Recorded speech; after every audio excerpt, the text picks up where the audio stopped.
Hey guys, what's going on? Hermdo back with you. Tigers just swept the Florida Marlins. I believe they only allowed 3 runs from the Marlins the entire series. Very incredible. They got after Jose Alcantara today. This guy, former Cy Young winner. He was 2-0 with a .75 ERA coming into tonight's game. We tagged him for 7 runs.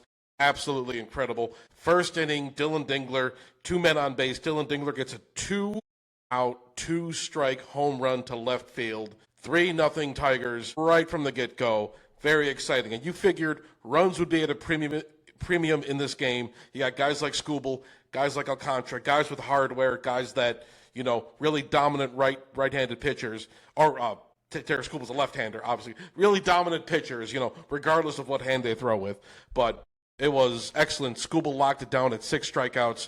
You could tell at the end, early in the 7th inning, he was getting a little gassed. Chris Fetter went out there, calmed him down for a minute. He gets a couple more outs. H.J. Hinch goes out there, pulls him for Kyle Finnegan. Finnegan, he's been a little bit of up and down lately, but he's had a lot of walks. But he closed out the 7th inning, closed out the 8th. He's one of those guys who just, you got that much run support. And run support for Tarek Skubal has been a big thing. Tarek Skubal is 1-2 right now, his last 2 games. We know how they went. He got tagged his last game, gave up 4 runs. The game before that, he gave up a home run early in the first. I believe that was against the Diamondbacks. And the Tigers couldn't put any runs on the board for him. It was a 1-0 loss. That's got to sting, especially for a guy like Tarek Skubal. But today, he was electric. He was excellent. He was sitting them down. They couldn't touch him. He took a no-hitter into the 6th. It was very exciting. You don't want to talk about it too much. You don't want to jinx it. And then Austin Slater, former Detroit Tiger Austin Slater, he was here for a cup of coffee, but he gets a bloop single right past second base. They couldn't get to it on time. It's just one of those things, but it's all good. Tigers, at the end there, who else? Kevin McGONIGLE, 3-hit day.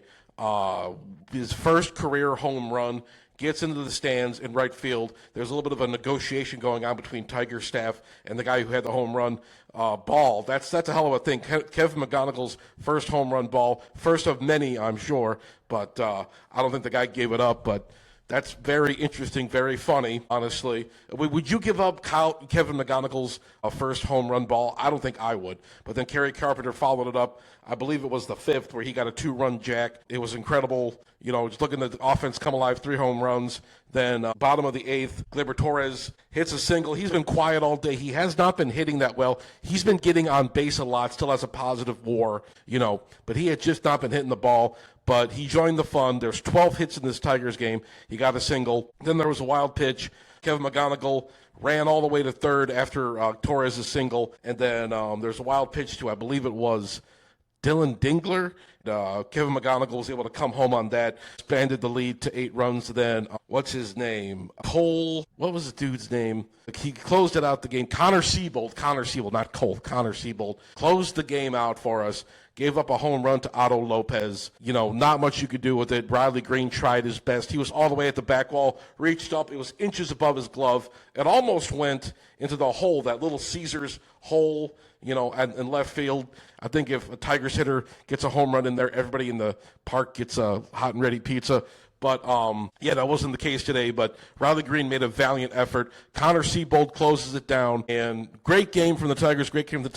Sweeping the Marlins. Marlins who came into Comerica with an 8-5 record. The weather's getting warmer. Tigers are back at home. They faced, I believe, Dan Dickerson. He was on the call today. I watched it on TV. He was on the TV today. I believe they have 7 series. They're starting the season with 7 series against National League teams. So that'll be exciting. I think they're the most, normally they're like 40, 50, 60 games into the season, but, they've already played 4 National League teams in like 4 series in the first 15, 16 games. So it's kind of crazy when you think about it. But hey, Tigers, they're climbing back. They are now, I believe, 7-9. They got a big divisional series with the Kansas City Royals coming up.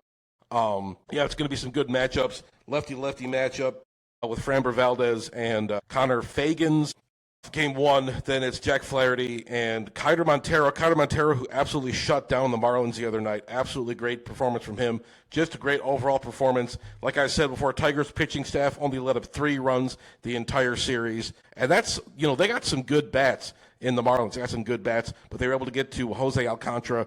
they're able to tag him for 7 runs.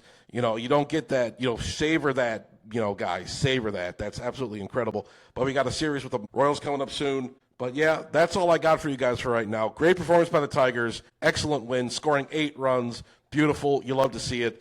This is why the Tigers were a top 5 offense last year, at least for most of the season. But anyways, let me know your thoughts in the comment section down below. Don't forget to subscribe to Detroit Fan Forum, and I'll talk to you guys later.